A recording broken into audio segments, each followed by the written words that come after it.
Good evening and welcome to Bahrain International's Daily Show. We have our treat for you on our show, Bahrain Today. But before I tell you what we have for you on our episode, I would like to invite you all to tell us your suggestions and opinions of our show through contacting us via email or Instagram shown on the screen below.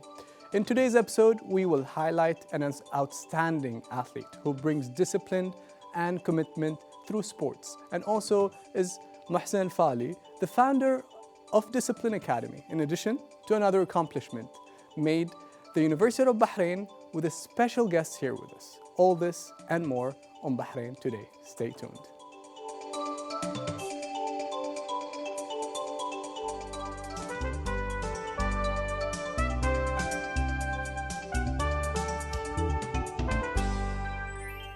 So we'll start off with the world athletics. Discipline and commitment are key in the field in order to achieve excellence and self-control. We have with us today a certified master trainer from the World Calisthenics Organization. But first, let us watch this for more.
Welcome back. With us here is Mohsen Fali, the founder of Discipline Academy and a certified master trainer from the World Calisthenics Organization. Mohsen, sir, how's it going? Oh, good. How's it going with you? Oh, great, man. Great. You look good. Thank you, bro. So do you. Thank you. So, have you trained right before you come here? No, not really. Taking the week off. All right. What's happening? So, you are the first Bahraini athlete to compete in the Battle of Bars. Yes. And out of which you were placed the third in 2014 and the second in 2015. Yes. How did that all start? It started all as just a hobby, to be honest. And I wasn't thinking of competing, but I don't know, something inside me said that I want to put Bahrain on the maps, and why shouldn't a Bahraini be out there performing with Russians, Europeans, Americans, Middle Easterns, all of these kind of people, you know? Right. So I saw an opportunity. There was a competition happening in Dubai, and I went for it and placed third, and I felt good. So that was in 2014, yeah. All right. And then I said, why not aim higher? So practiced better, went again. The second time was even harder because it was not just the Middle Easterns, it was worldwide because we had Americans, people from the UK, Russia, Slovakia. Even bigger, huh? Yeah, so it was intense, but alhamdulillah, I placed second. Even better? Even better. Than the year before, yeah? Yeah, so it was second, and then from there, I shifted my focus towards becoming a master trainer and spreading the knowledge in the Middle East and especially in Bahrain. I was just about to ask, like, So you say it started off as a hobby. Yeah. How did you learn? How did you start training? Where did you start training? Because it's kind of not as well known in Bahrain, at least. Yeah. Before. Exactly. So how did it all start?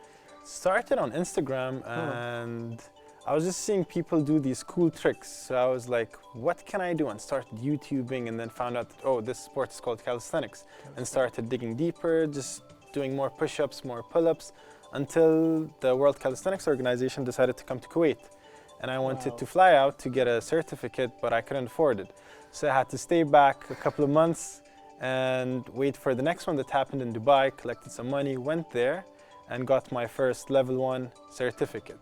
Right. From there, I went to the competition. They saw potential in me, I think, and they approached me. They were like, would you want to be a master trainer so that you can represent us in the Middle East? And I was like, why not? Perfect. It was awesome, and then it all escalated from there. Cool.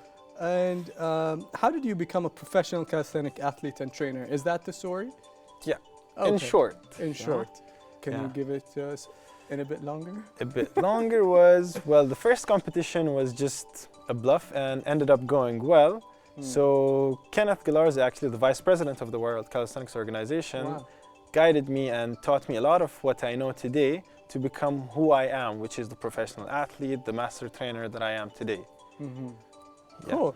And can you tell us about Discipline Sports Academy and what kind of facilities and classes you provide there? So Discipline Sports Academy, in short, is a school of arts. Not arts as in dancing, but arts of showcasing what your talent is. Right. It started with calisthenics because this is what I can grab people's attentions with, you know? And the whole idea is to give people a certain amount of feel where they don't feel left out, and it gives them a home, a hub to showcase all their talent, which is whether it's calisthenics, yoga, fitness, and we're soon gonna start tumbling classes. What's tumbling classes? Tumbling, just flipping and all these things, you know, all these cool tricks. I bet you do a lot of that, don't you? I'm not the flipping person, that's where we're gonna get someone else, but yeah, we do some tricks on the bars. Yeah, tumbling would be more on the ground. But what we provide is mostly calisthenics. We have a bit of yoga, we have tumbling, but every now and then we shift. So we shift our category. Main source is calisthenics, but every 2 to 3 months we just add a bit of taste and spice to it. Pilates? Pilates, we're starting Pilates next month, great. actually. Yeah, and the whole idea is to create basically a mini Bahraini circus facility. That's what I'm aiming for. So the more I get, the more I provide. Yeah, that's what we want to aim for. And we've heard that you do a lot of volunteering. Yes. Can you tell us more about that? Who do you help, and how does help you grow? All right. So remember how I said like I couldn't afford going to the first one in Kuwait, the first certification? It always got to me that I wasn't able to, and a lot of people don't have the means or resources to do so, and they don't know what calisthenics is. To them in Bahrain, it's just like, you know, we're limited. It's not that we have a lot of facilities where we can do a lot of tricks or parkouring or free running. Excuse me, what's parkour? Parkour is, you know, those people who jump off buildings and do tricks and stuff like that? Yeah. Yeah, so we barely have these things, you know, it's mostly freelancers. Right. So what I want to do is just spread the knowledge as much as I can for whomever I can, especially the young ones, the Bahraini ones, because if I was one and I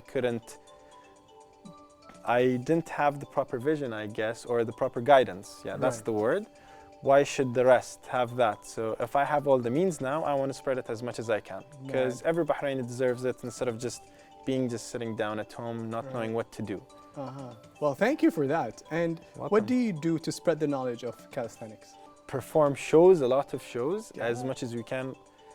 So, and the Bahraini version is razwaik, you know, whatever you get, just throw your face out there, grab their attention, perform, get them excited, and then they come and ask, like, what is this, what is that? Yeah. And visit schools. The future projects are going to orphanages, going to public schools, targeting more of the people who don't have the means and resources, or like, you know, they don't get to watch TV, they don't get to do this and that. It's just spreading it as much Obviously, as we the can. more you see it in front of you, the more people want to join, the more people will be Exactly. interested. Yeah, and it's not just about joining discipline, it's about what I want to give out to the Bahrainis, you know? Cool. Because we have a lot of talent, but there's no point in We gotta having... bring them out. Yes, guide them. They're the future. The more you spread it, the more they get excited, and it's fun. Calisthenics is very, very fun. Are there any events happened in Bahrain that is about for calisthenic? Yeah. Can you tell us a few? So we have had two major events. First one is the Calisthenics World Cup, and we have Battle of the Bars. So All right. Battle of the Bars is under the World Calisthenics Organization. Calisthenics World Cup happened twice. It was just for the sake, it was just like a big thing, and because the sport is growing, it's a lot harder to choose how we want to create the events and all these things. But we do a lot of events for calisthenics. The main one is Battle of the Bars, and we're starting to promote a lot more in-house calisthenics competitions. Great. So every year in March, we launch Battle of the Bars. So Cool. March 7th to March 27th is where we hold it. So you guys are more than welcome to come. Yeah, definitely. Was there an event at the Ritz-Carlton a couple of years back? Yeah, that's the World Calisthenics World Cup. That was fun. That was a lot of fun. It was in the island, Yeah. the little island. Yes. That was a lot of fun. Yeah. And were you one of the competitors? Yeah, we were representing Bahrain twice, Okay, the first cool. 2 years, yeah. And it was a team, right? It was 3-4 people in each team. Yeah, 4 people. Each country had 4 people as backup, and it was like that. Impressive. And how did we do then? We did great, but back then, again, it was a new sport, so Right. to have strong athletes or team members compared to the ones who were doing it for Right. 7-8 years, it was hard to catch up the first year. The second year, we almost made it to the third, but then now Calisthenics World Cup is on pause until further notice. Okay, fair enough. And after all these achievements, what do you plan? And do you think that you've reached your goals? Nope, not yet. So the future goals is, like I said, to have a mini Bahraini circus facility where people can just come and learn how to do aerial hoop or aerial silk, and like these tricks that you see people on trapezes swinging and throwing, like just letting go of something and grabbing the other person up in the air. Yeah. Things like that, and targeting a lot more of the people who do not know what calisthenics is. Where are you going from here? What's next? So next is we're planning on expanding, and it's taken quite some time because I want to find the right space with the right people. It started with calisthenics. We have yoga, we have Pilates, we have tumbling. We're planning on adding aerial silk, aerial hoop. So we're just kind of like recruiting people, and from there it's gonna pick up. So Yes. keep an eye out for Discipline Academy in the next 3 to 4 months. Discipline Academy. Well, I look forward. And you are located in? Bahrain Financial Harbor. Cool. I'll find you. Yeah. I want to come for something. It's probably going to be Pilates. Calisthenics is too much for me. Easy stuff for you, bro. Thank you, sir. You're welcome. Thank you for having me. Thank you for being here. We had fun. Me too, man. Thank you for having me. It's an honor. So stay tuned as we'll go for a short break and come back with more to cover.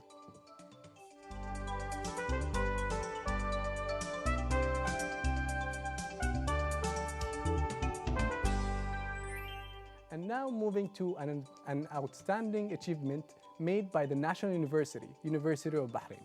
UOB has made another remarkable achievement by ranking first in Bahrain and 213 globally on the Times Higher Education World University Rankings in 2019.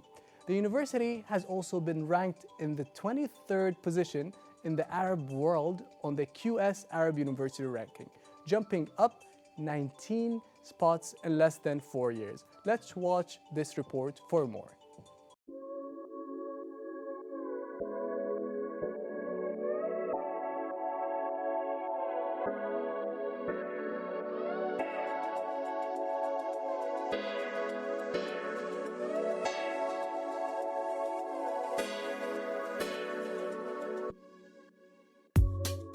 The official QS University ranking has been released, where the University of Bahrain was ranked as the first in the kingdom.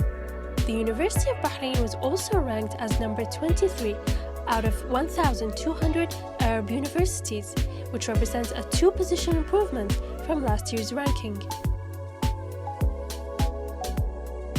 This ranking represents the highest in the history of the University of Bahrain and comes as a result of the university's efforts to improve its standing in the Arab world to position number 15, which improves the reputation of graduates as they seek employment in the labor market.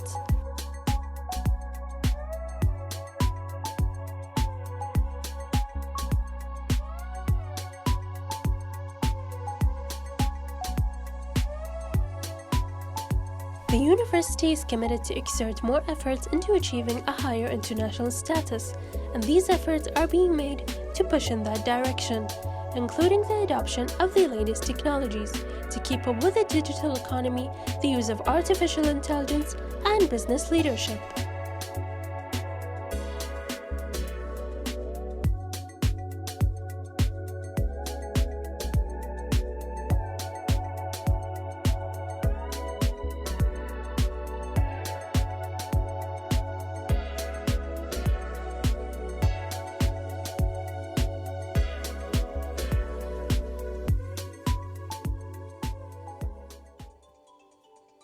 Welcome back. That is a great achievement from our national university. And to talk more about this, we are joined by the chairperson of Department of Information System at the College of IT, Professor Mazen Mohammed.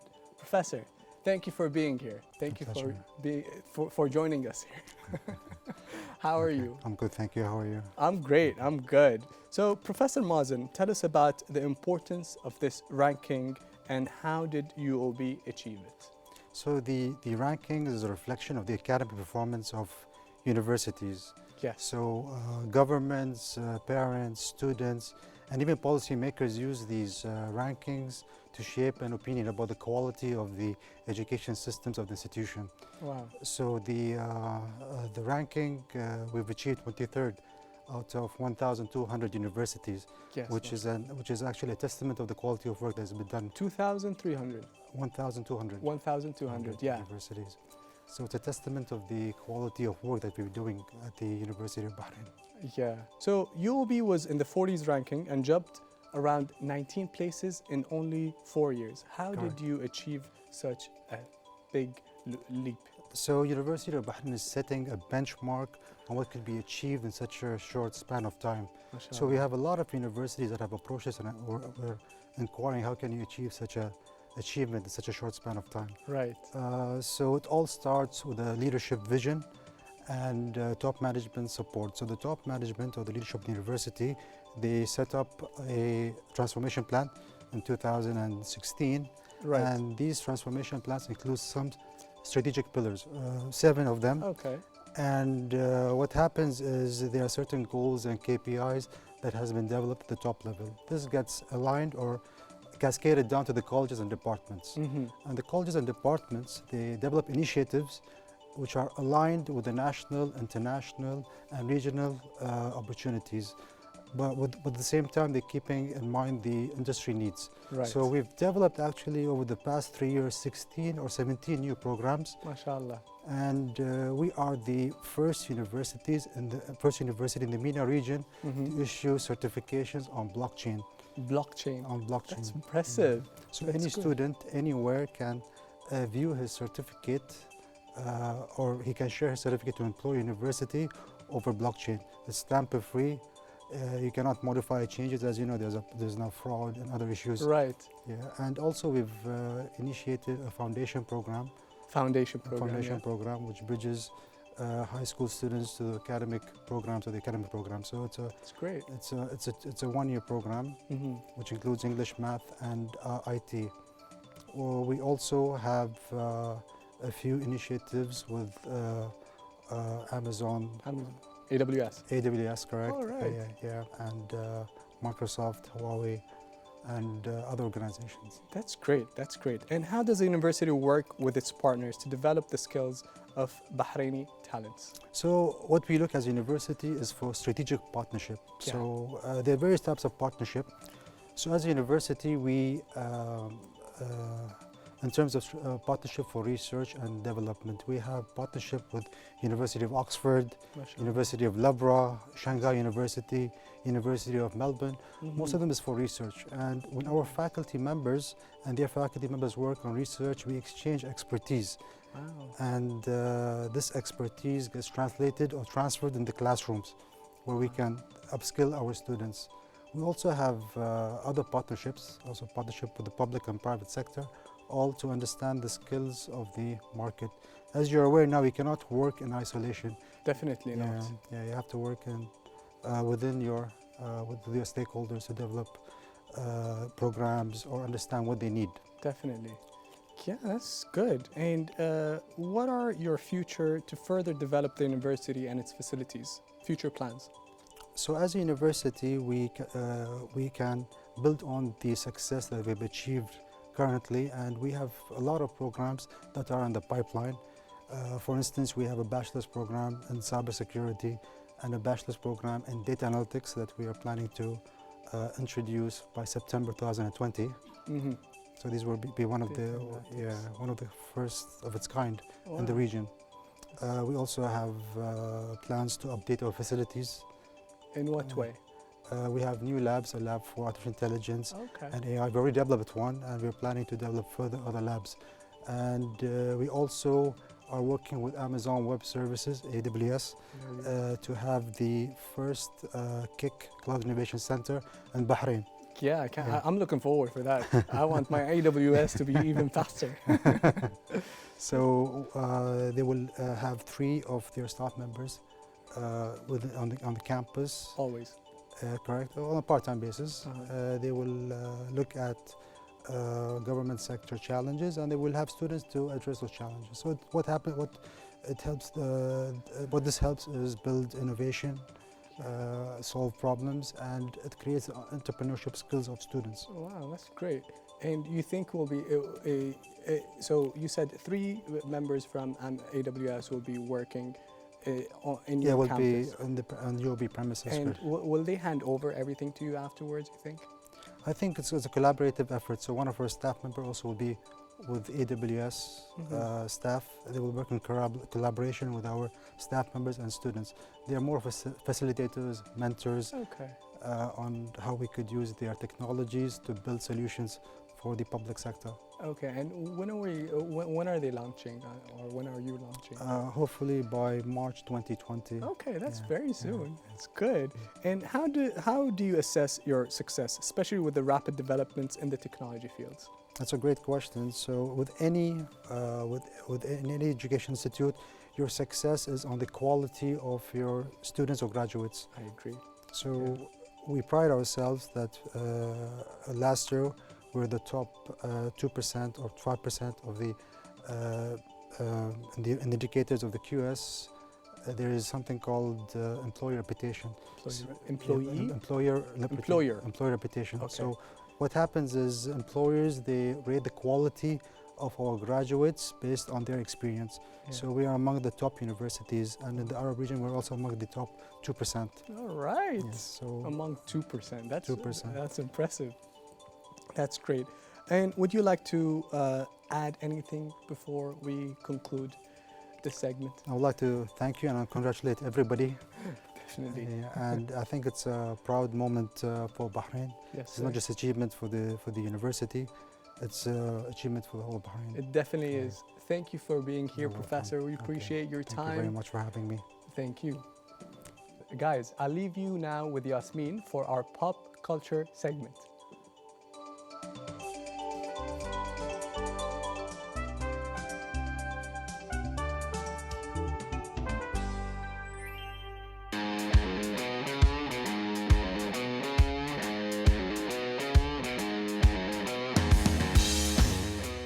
We're here at Bahrain City Center for the premiere of Le Mans 66 Forwards. Kristen Bale and Matt Damon, how excited are you? I am actually really excited, and I think it's awesome that people are actually given the opportunity to actually win tickets and come see this premiere before everyone else. It feels really exclusive, and I actually personally can't wait to see it. Same thing. And special thank you goes to Vox Cinema and the Bahrain International Circuit for providing that opportunity for all the lucky winners to be here today. So you want to go ahead and do some interviews? Let's do it. Let's go.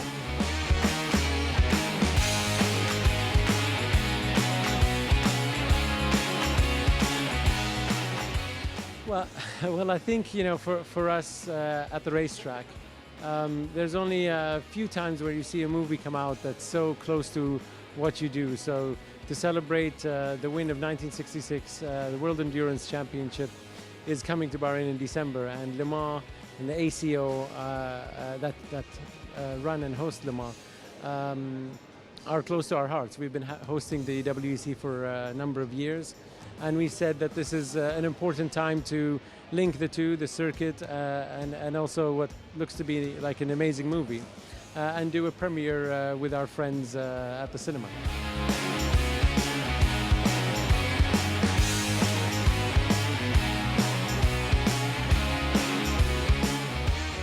So I'm just expecting just to understand the full story behind Ford and Ferrari, and I enjoy this kind of films. The last film that was similar to this kind of racing is Hush. So I'm very looking forward to it, and plus I love Christian Bale so much. So it should be an interesting film.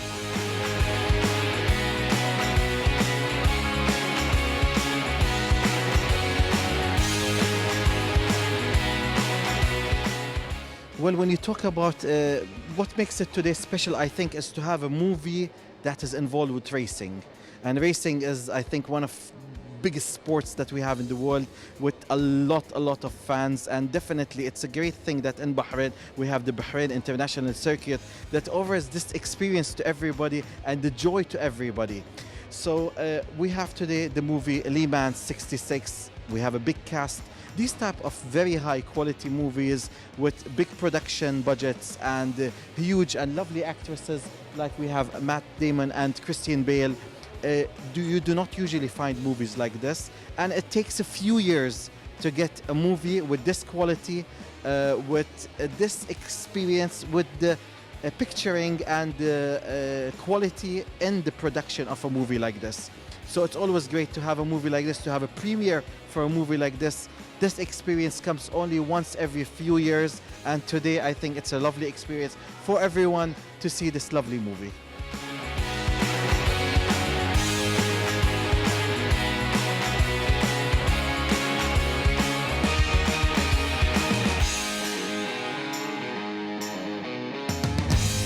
Honestly, I thought the movie was going to be good given the history of the actors, but it just surpassed my expectations. It was absolutely phenomenal. What do you think? It was amazing. Whether you're a race fan, whether you're a Cars fan, I think this movie speaks to everyone, don't you think? Definitely, and I'm actually going to come here tomorrow with my friends just so I can really grasp the movie and all of its details. Excellent. I think it came out in the perfect timing. It comes out tomorrow for everyone, and it works out perfectly because tomorrow's the weekend.